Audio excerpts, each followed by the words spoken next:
Hello, my name is Matthew Mercer. I'm a voice actor and the Dungeon Master for Critical Role here at Geek and Sundry. And welcome to today's episode of GM Tips, where we discuss fixing GM mistakes.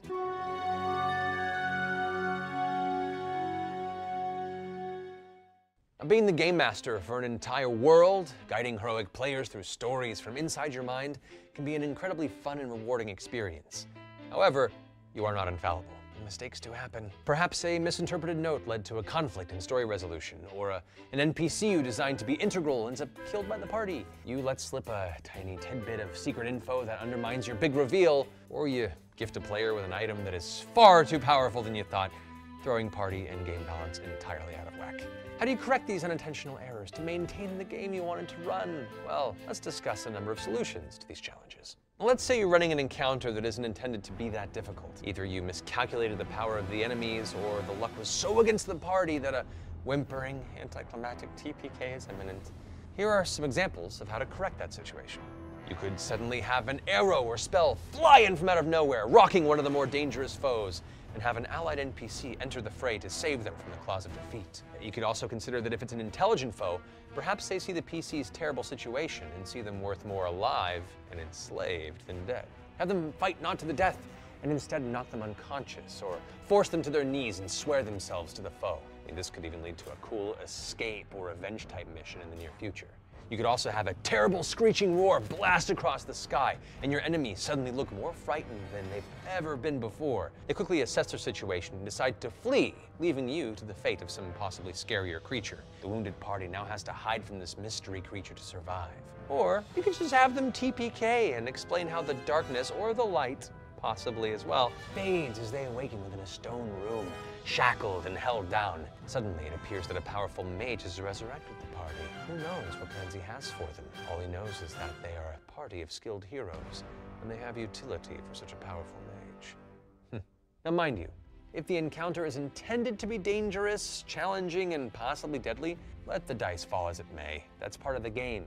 You don't want to undermine the ever-present danger and tension of the game. However, you also don't want to completely end the story that you and your players have put into for months and months due to just an unexpectedly shitty scenario.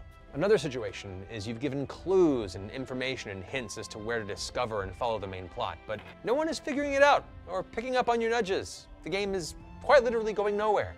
Well, don't be afraid to be a little more blunt with your additional information. While some hints may seem like obvious reveals to you, you also already have all the information in your head. A PC getting these hints in a vacuum might end up either completely confused or misinterpret the vague info and extrapolate an entirely new and entirely wrong plot. I mean, if it goes on too long, drop more direct hints via NPCs they encounter, or have more clues found as they go, or just reveal information as part of the terrain as they progress forward. You can tailor and reshuffle your intended plot points and plot NPCs to be a little more direct with their info, or even appear in unintended, more convenient areas if the PCs aren't as focused or driven as you expected. Moving the plot along for everyone's benefit is more important than adhering to a theoretical structure that you created in your own little headspace. Here's another example of a situation. You've offered information about your plot throughout the game, and the players discover an accidental, fairly large contradiction in your storytelling that confuses them or undermines your entire plot's direction. First off, let them discuss the confusion while you consider options on how to retroactively disprove one side of that info. Pick which side of the plot conflict is more interesting to pursue, and let them seek answers in-game as to which side is false. Perhaps an ally who provided some of the info can now be revealed to be a saboteur or a mole, or information was planted by an unseen antagonistic force trying to throw off the scent. No reveal is immediately necessary, and you can stall for time between sessions to unravel your mistake and make it work for you as opposed to against you. Another possibility is you accidentally spill a lead, like an info leak or secret about your main plot, and spoil a grand surprise you've been looking forward to dropping down the road. First off, don't admit the mistake. Own it. Let the party think you intentionally did so and follow their lead. If needed, take a break shortly thereafter, or if possible, even between sessions, and brainstorm a way to alter your current story to enhance the reveal, or even change it to be a bait and switch so you can still surprise them later on. If it was indeed info revealed by an NPC, you can also have that NPC feed them a bunch of additional misinformation to confuse the players into perhaps not believing anything they've said. You can later play up that they were either not in the right mind, like being mentally controlled by some crazy witchcraft, or perhaps a doppelganger trying to misinform the party. Doppelgangers are always fun.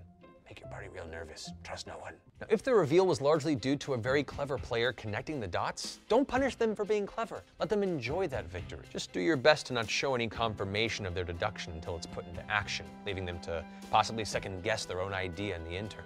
Then, if they stick to it, reward them. I mean, few moments for a PC really beat figuring out the villain's plot and watching it unfold accordingly, unless there's nothing they can do to stop the plot, and they're in which case,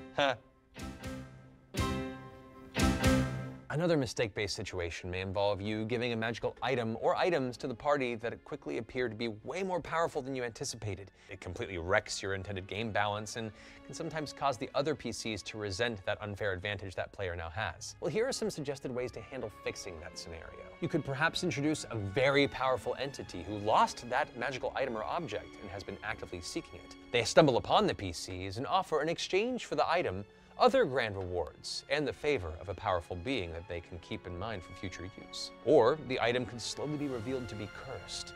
The longer they use it, the more dangerous or penalizing it becomes. Now they must quest to cleanse it, and while doing so lessens its abilities at the end, it can now be used without issue, and they've earned that item's true use. Another way would be perhaps the enchantment was unstable due to strange arcane experiments, and the item shatters. It must now be reforged using safer components, which produces a comparable, if possibly lessened version that lasts indefinitely, or by the time they repair the item, the party has reached a power level where it seems to befit the current game balance. Not all these options are possible, and there are many other awesome possibilities you can use to fix these issues that you can find and research online, but I hope these tips have at least been somewhat helpful if one of these scenarios does find its way into your campaign. Thank you so much for watching. My name is Matthew Mercer. You can find more GM tips here at geekandsundry.com, and I'll see you on the internet.